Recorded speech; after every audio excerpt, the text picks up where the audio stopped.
Job chapitre 2. Et nous lisons à partir du verset 1 à 10. Job chapitre 2, à partir du verset 1 à 10. Que Dieu soit béni.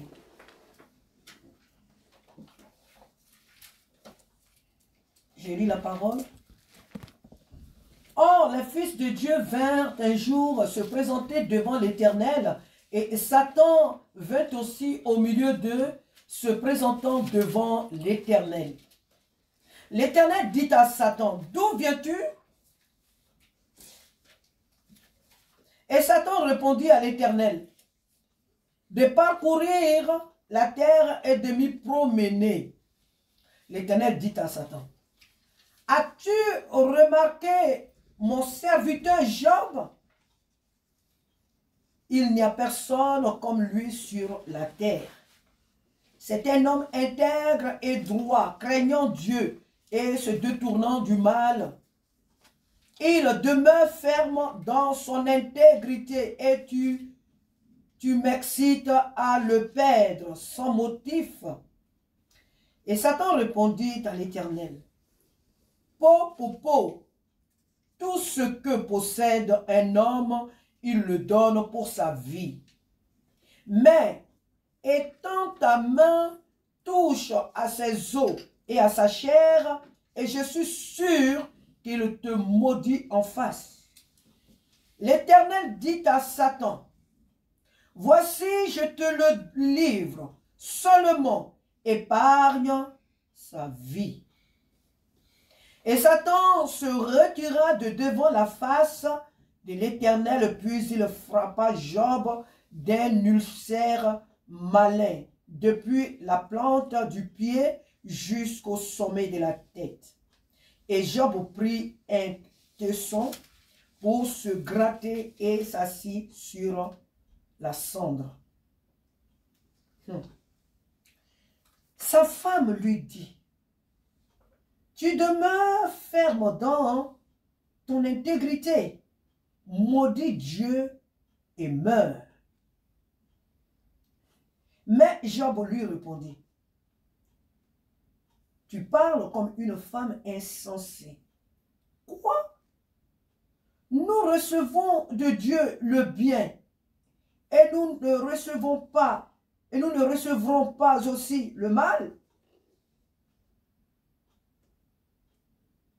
En tout cela, Job ne pécha point par ses lèvres. » Amen.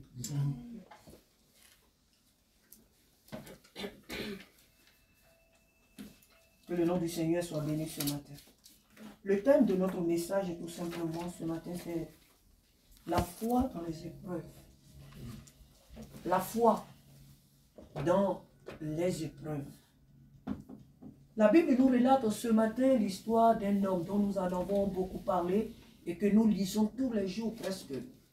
Nous lisons constamment Job. Nous connaissons tous l'histoire de Job. Pour connaître l'histoire de Job, pour certaines personnes, elles n'ont même pas besoin de venir s'asseoir à l'église comme nous ce matin pour savoir que Job a fait ça. Le monde entier sait qui est Job. Tous les païens, le plus grand criminel du monde sait qui est Job. Tous connaissent l'histoire de Job. La Bible nous dit que Job était intègre. Mais bien avant ça, lorsque nous voyons le début de cette lecture, chers frères et sœurs, on pourrait dire que mais Dieu a provoqué Satan. On pourrait dire que mais Dieu lui-même, là, il a livré Job. C'est lui qui a provoqué Satan, n'est-ce pas? C'est ce qu'on pourrait se dire. Non, pas du tout. Parce que toi et moi, avant qu'on ne vienne ici, Dieu sait ce qu'on a fait dans nos chambres. Avant que tu ne quittes chez toi et que tu arrives ici, Dieu sait ce que tu as fait. Donc Dieu sait toutes choses. Dieu a vu Satan. Quand tu lui poses la question, ce n'est pas parce que Dieu ne l'a pas vu. Dieu a vu ce que Satan a fait. Et Dieu connaissait les intentions de Satan. C'est pourquoi d'ailleurs il lui dit, mais Job n'a rien fait et tu veux m'inciter à lui faire du mal. Je vais résumer. Et tu veux m'inciter à lui ôter la vie. Tu veux m'inciter à le frapper. Dieu a vu ce que le diable, il était venu faire sur la terre. Et il a remarqué Job. Il a rôdé autour de Job. Il s'est dit, mais comment je vais faire partir de la vie de cet homme? Il est entouré d'une muraille. Il est protégé par Dieu. comment est-ce que je vais faire pour entrer dans sa vie? Satan a tourné. Il a dit qu'il était parti pour tourner autour de la terre. En réalité, il est venu tourner autour de Job. Il est venu chercher des failles. Il est venu chercher comment faire pour détruire Job. Mais il n'a pas pu. Pourquoi? Parce que Job était entouré d'une muraille qu'on appelle l'intégrité. Job était entouré de sa fidélité. Job était entouré de la crainte de Dieu. Job était entouré de l'amitié de Dieu, de la sanctification. Alléluia.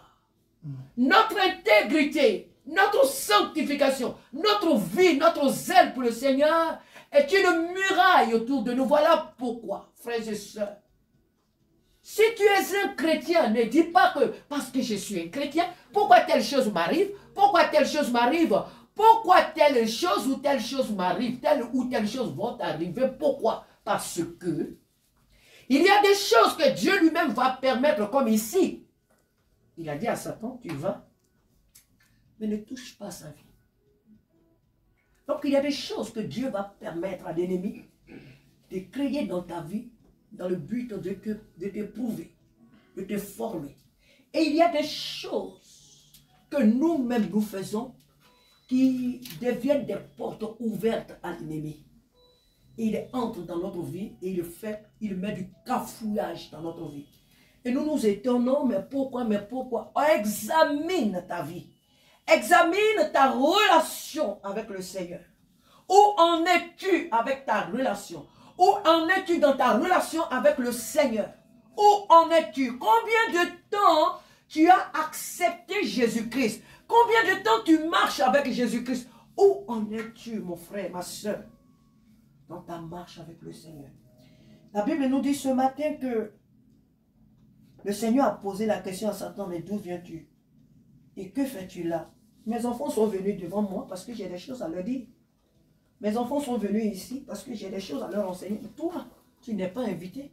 Qu'est-ce que tu es venu faire ici? Je t'ai vu, tu allais faire le tour du monde là. C'est pourquoi, au fait? Je t'ai vu. Vous savez, la parole de Dieu, elle est profonde.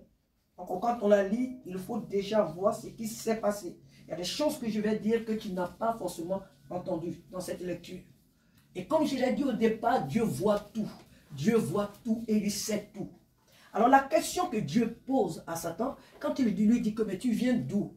Il est en train de lui dire, je t'ai vu rôder autour des gens. Tu cherches quoi au fait? Tu veux quoi au fait? Est-ce que tu as remarqué, mon fils, intègre, fidèle? Il n'y a pas un homme comme lui sur la terre. Dieu, le créateur de l'univers, Dieu saint, rend témoignage d'un être humain sur la terre et il dit de lui qu'il est intègre. Il dit, mais est-ce que tu l'as vu? Je t'ai vu rôder autour de sa maison. Je t'ai vu rôder autour de sa demeure. Je t'ai vu rôder autour de ses enfants. Je t'ai vu rôder autour de tous ses biens. Est-ce que tu as remarqué mon serviteur Job? Satan dit oui, je l'ai vu. Et je l'ai bien vu. Et Dieu lui témoigne que Job est fidèle, que Job est intègre. Et Satan lui dit, mais toi tu me parles de la fidélité de Job. Tu me dis que Job est intègre. Touche à sa vie. Car tout ce qu'un homme possède là, tout ce qu'un homme a sur la terre, il l'a pour son ventre. Tout ce que l'homme possède, il l'a pour lui-même. Touche un peu à sa vie et tu vas voir. C'est parce que tu lui as donné des biens. C'est parce que tu lui as donné des enfants. Tu l'as enrichi, c'est pourquoi il t'est fidèle. C'est pourquoi il est intègre. Parce que tu l'as béni, mais touche-le. Touche-le un peu. Prends son travail. Prends sa femme, prends ses enfants. Prends sa maison. Prends tout ce qu'il a de plus cher. C'est pourquoi il a tant souffert. Prends-le-lui et tu verras s'il va te rester fidèle. Le Seigneur Dieu dit, d'accord. Tout ce que tu viens de citer, j'ai compris. Je te les donne. Mais une chose que je t'interdis de prendre, sa vie. Parce qu'elle m'appartient, sa vie. Elle est mienne. Tu ne touches pas sa vie. Tu peux aller faire tout ce que tu veux. Mais sa vie, tu ne la prends pas. Dieu pose des conditions à Satan. Dieu fixe des bornes à Satan. Dieu fixe des limites que Satan ne doit pas franchir. Parce que Job lui appartient. Frères et sœurs, lorsque nous regardons la lecture et que nous descendons, nous allons voir l'homme Job. Effectivement, Satan est venu. Ah, imaginez-vous dans ce monde-là, quelqu'un qui est aisé, mais on ne va même pas aller là-bas, entre nous ici.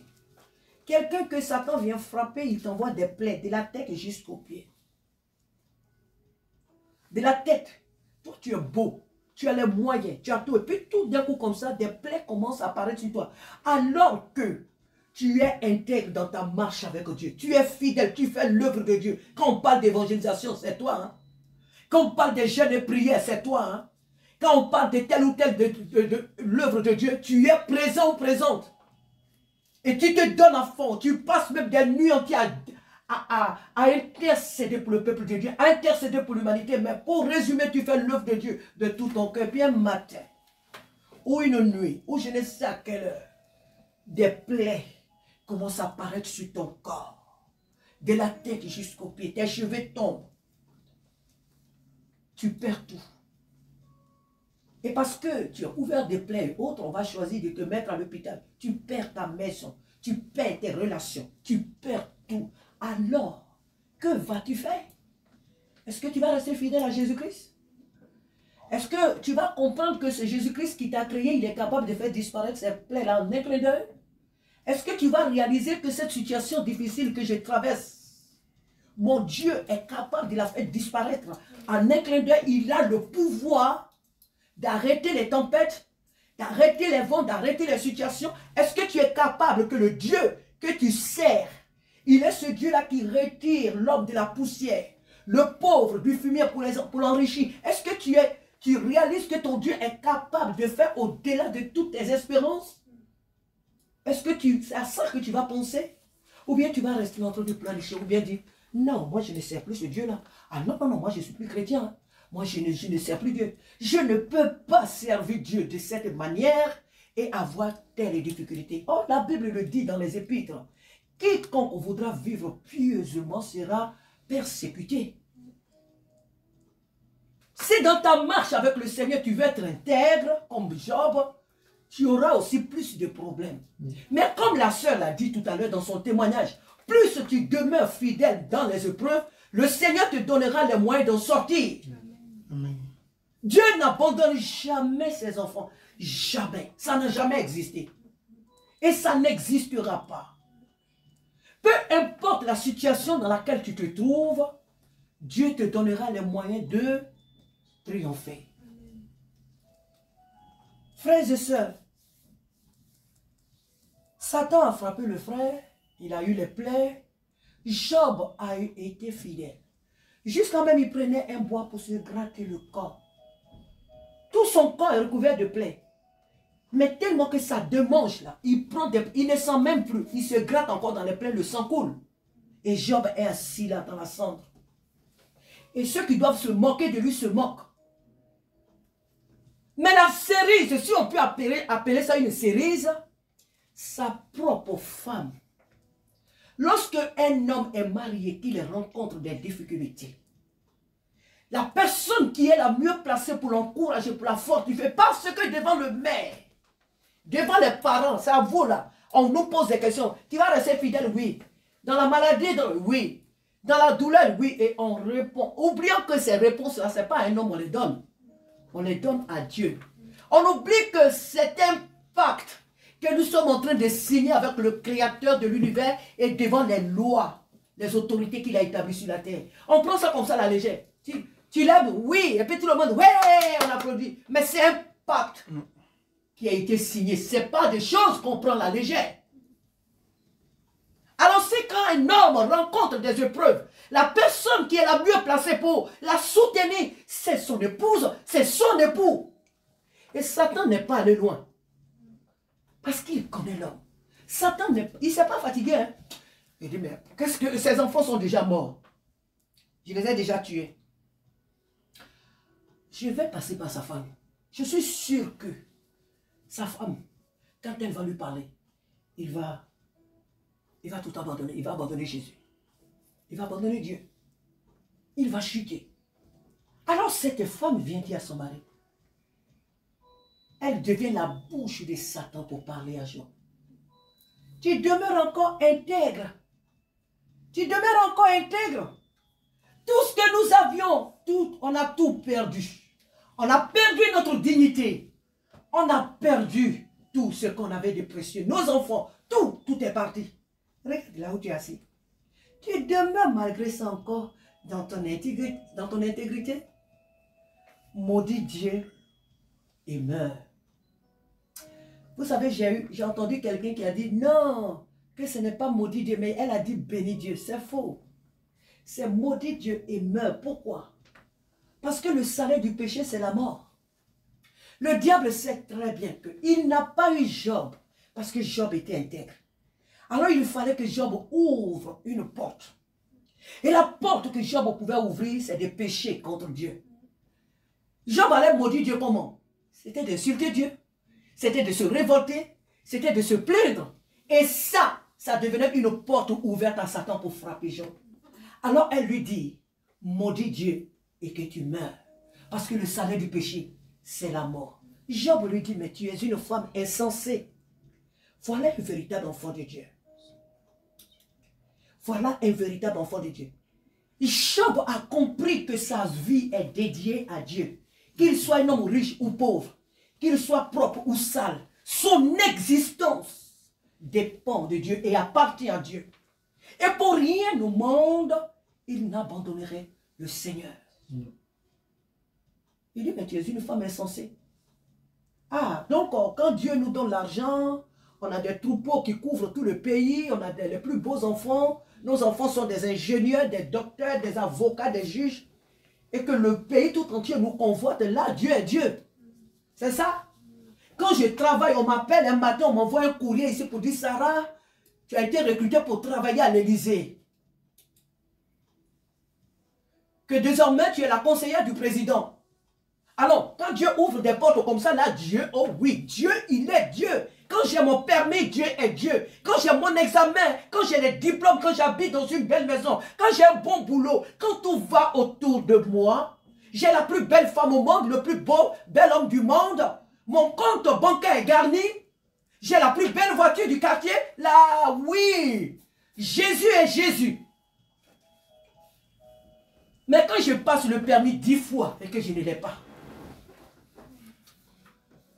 quand je peine même à trouver même un studio où je dois dormir alors que je prie, quand je travaille et que dans mon travail je me donne à fond, mais qu'on me traite comme l'esclave, ce que les autres ne veulent pas faire, c'est moi qui dois le faire. Chaque fois, je suis comme bouche au trou.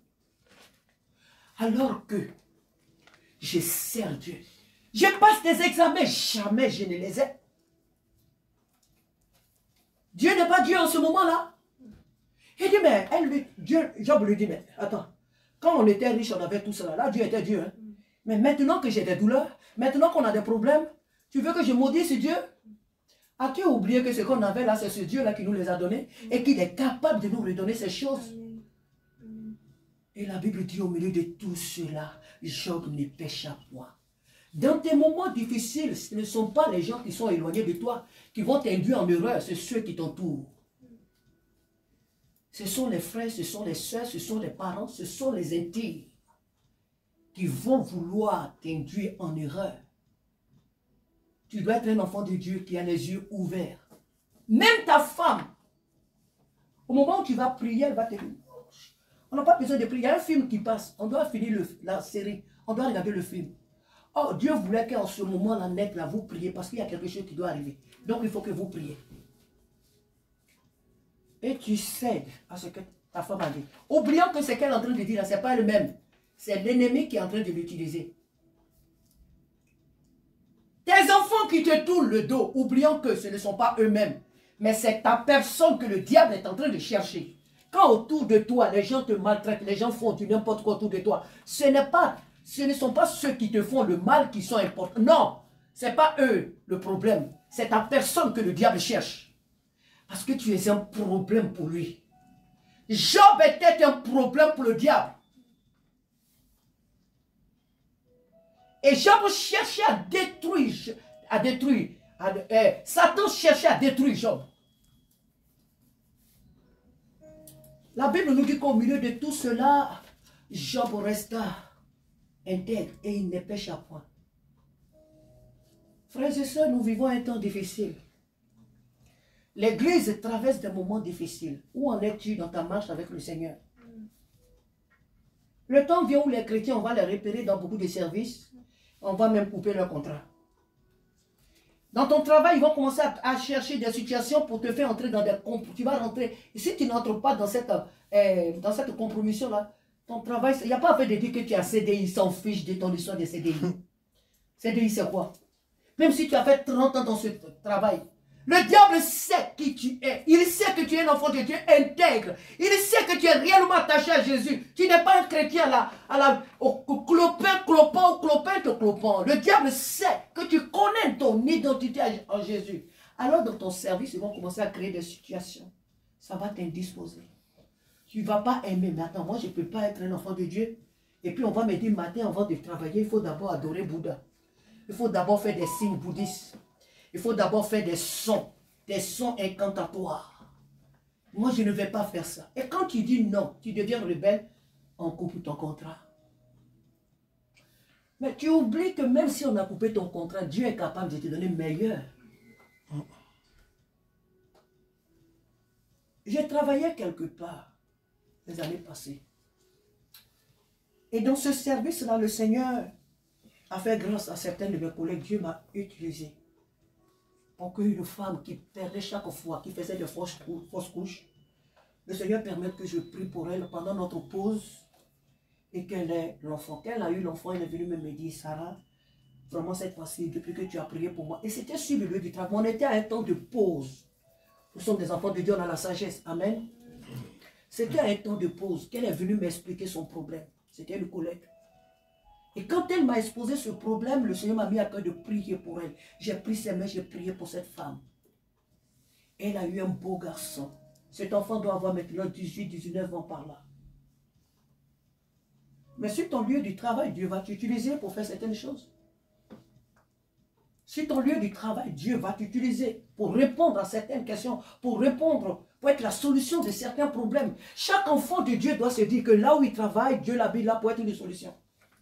Tu n'es pas là parce que c'est ce que toi tu as voulu. Dieu a permis que tu sois dans cette entreprise pour être la solution. Pas peut-être à tous les problèmes, mais peut-être la solution. Dieu peut t'amener quelque part dans une entreprise pour être la solution d'un problème de quelqu'un, d'une seule personne. Et là, qu'est-ce qu'on me disait? Lorsque mon contrat, ils l'ont arrêté plus tard, quelqu'un m'a fait entendre que oui, on dit que c'est parce que tu parles trop de Jésus, c'est parce que tu fais trop de Jésus, c'est pourquoi ils ont arrêté ton contrat. J'ai dit à cette personne, écoute-moi très bien.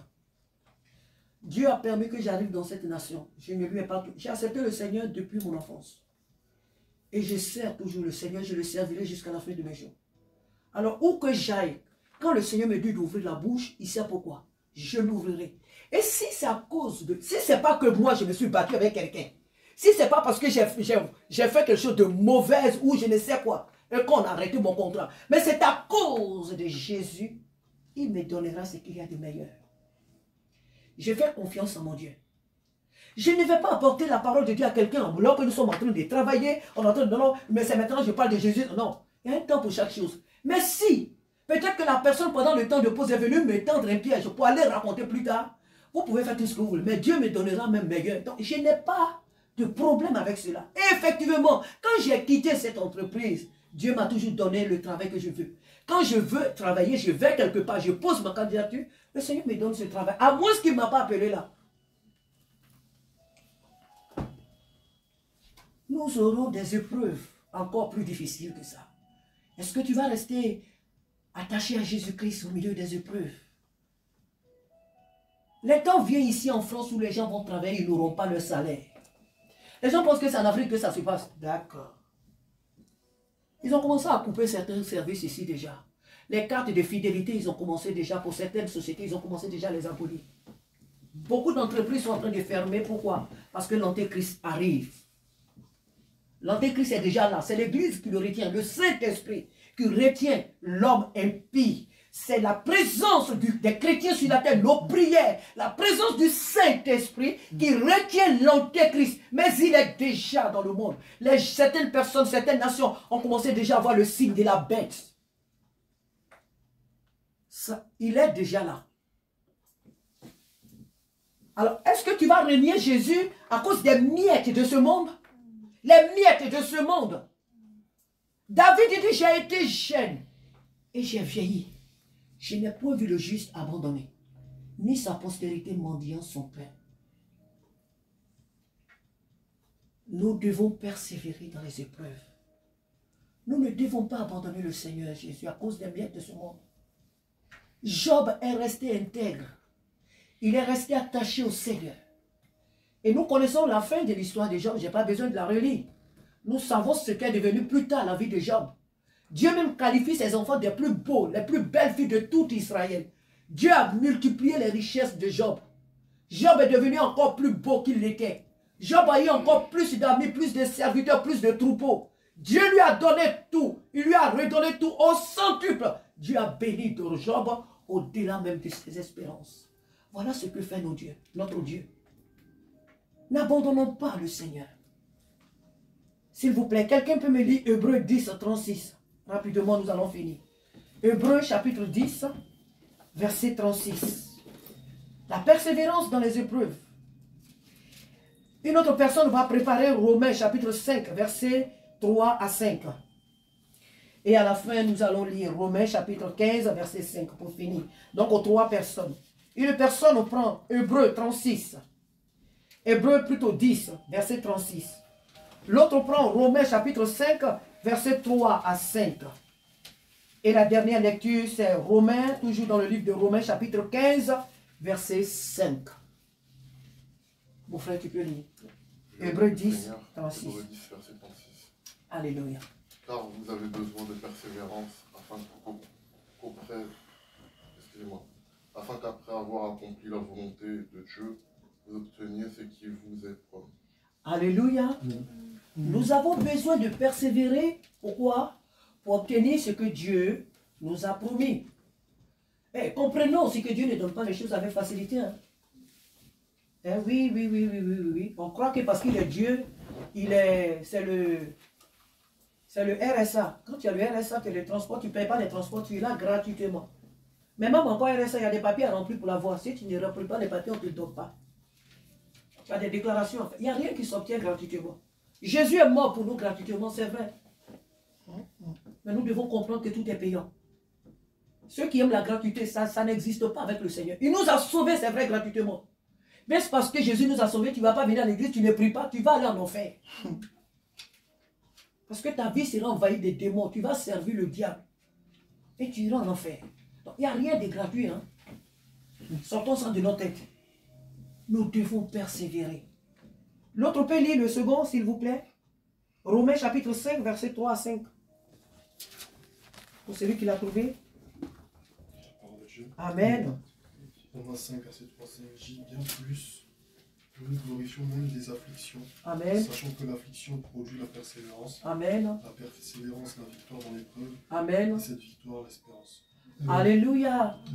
Il n'y a rien à expliquer, c'est le français qui est parlé. Il y a beaucoup qui parlent ici mieux le français que moi. Vous tous d'ailleurs, donc vous avez bien compris. Alléluia. Nous avons besoin de persévérer pour atteindre les objectifs de Dieu. Pour atteindre les objectifs de Dieu. Car l'objectif que Dieu a, c'est de sauver aussi des âmes au travers de nous. L'objectif que Jésus-Christ a pour nous, c'est d'être un jour au ciel avec lui. Que sur cette terre, nous aurons des épreuves, nous aurons des difficultés, nous aurons des défis. Et pour cela, frères et sœurs, il nous faut la persévérance. Le dernier, Romains 15, chapitre, verset 5, s'il vous plaît, il a trouvé. Romains chapitre 15, verset 5. Frère Charles, si tu l'as trouvé. Romains 15, 5. Page 5. Alléluia. 15. Romains chapitre 15, verset 5. Je lis la parole du Seigneur. Amen. Que le Dieu de la persévérance et de la consolation vous donne d'avoir des mêmes sentiments les uns envers les autres selon Amen. Jésus-Christ. Amen. Amen. Alléluia. Prenons courage. Exhortons-nous régulièrement. Envoyons-nous des versets bibliques. Alléluia. Exhortons-nous réciproquement. Visitons-nous quand cela est nécessaire. Amen. Je vous en supplie par la compassion de Christ. Soyons soudés. Ne nous éloignons pas les uns des autres. Ne boudons pas. Alléluia. Restons attachés à Christ. Il y a parmi nous, ici on n'a pas une très très grande assemblée. Mais déjà si nous étant ce noyau, nous avons appris à être soudés. Les autres âmes qui viendront, elles vont trouver ce noyau soudé.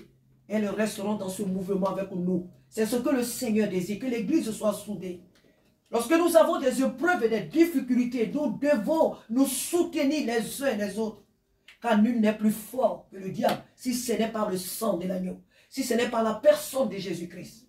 Frères et sœurs, persévérons. Les temps sont mauvais. Et nous voyons de jour en jour des contradictions à travers nos nations. La haine prend une proportion. Le péché devient le bien.